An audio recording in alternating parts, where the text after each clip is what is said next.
여러분,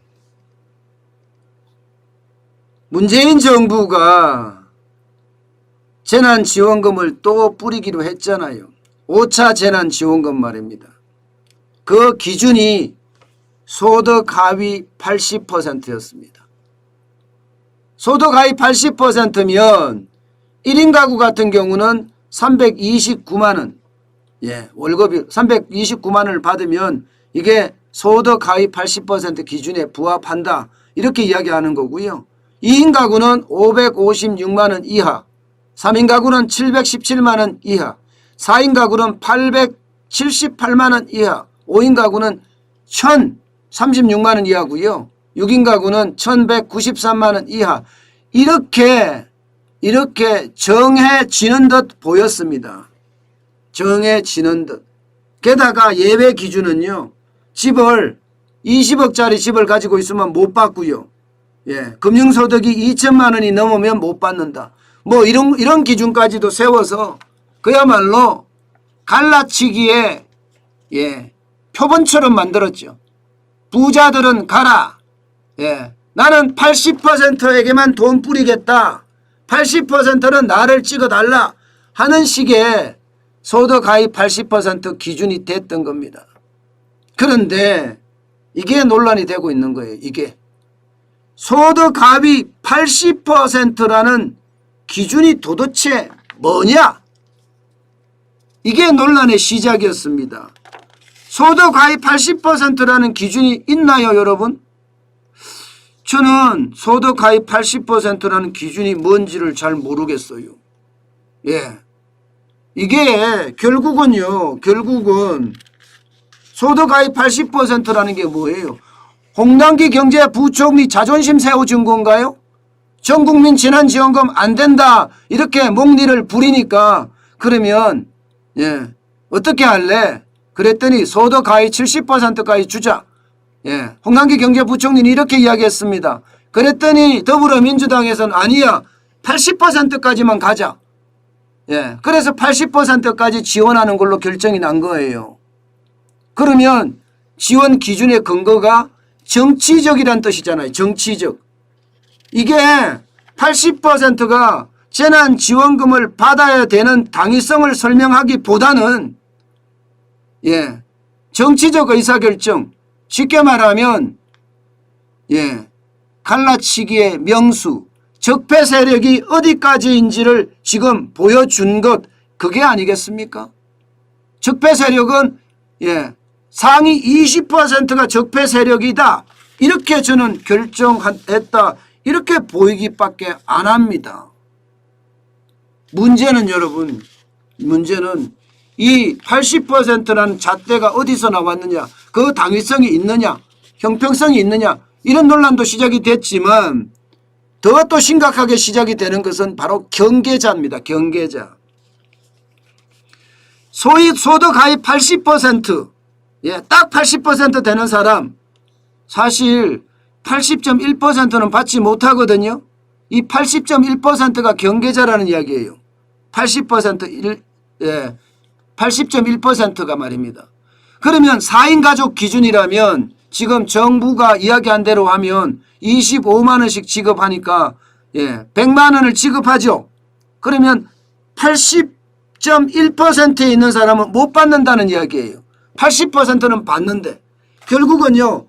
소득 80% 받는 사람, 80.1% 받는 사람, 이 소득이 역전되는 희한한 상황이 발생하는 거예요. 희한한 상황이. 그러니까 논란이 끝없이 계속되는 겁니다. 논란이 끝없이 계속되는 거예요. 이 경계자의 논란이 말입니다. 어디 그뿐입니까, 여러분? 어디 그뿐입니까? 이제는 만약에 말입니다. 지금처럼 준다면 이 자산이 적은 사람은 어떻게 해요? 자산이 적은 사람. 예를 들어서 맞벌이 부부, 또 아이가 없는 부부, 심지어 1인 가구 말입니다. 1인 가구. 1인 가구는 어떡하냐고요. 1인 가구는 내가 월급을 좀 더 많이 받는다는 이유로 지금 월세를 살고 있는데도 받지 못한다는 결론이 생기잖아요. 그러면 1인 가구가 지금 얼마나 됩니까? 139만 139만 원 이하를 말합니다. 1인 가구가 엄청나게 많아요. 대한민국에 1인 가구만큼 많은 게 없잖아요. 예, 그만큼 많이 많아졌으니까 말입니다. 그런데 이들에게는요, 결국은 세금은 다 내라, 세금은 다 내라, 엄청나게 때리면서 재산세니 종부세니 예, 엄청나게 때리면서 말입니다.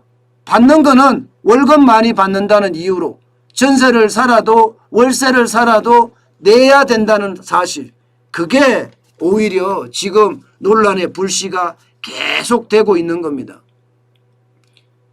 게다가 맞벌이 부부 같은 경우는 연봉이 4,300만 원이다. 그런데 2명이 받는다. 이러면 못 받잖아요. 그러니까 이 논란도 점점 커지는 것 아닌가 이렇게 지금 계속 보입니다. 결국은요, 이게 제대로 된 잣대가 아니라 국민들이 다 그래 줄 수 있어 그 정도면 이렇게 용인하거나 혹은 이해될 수 있는 부분이 아니라 무조건 정치적인 잣대를 갖다 댔으니 예, 이게 되겠습니까? 여기에다가 건강보험료를 기준으로 하겠다, 이것도 웃겨요. 여러분, 지역가입자 입장은 어떻습니까?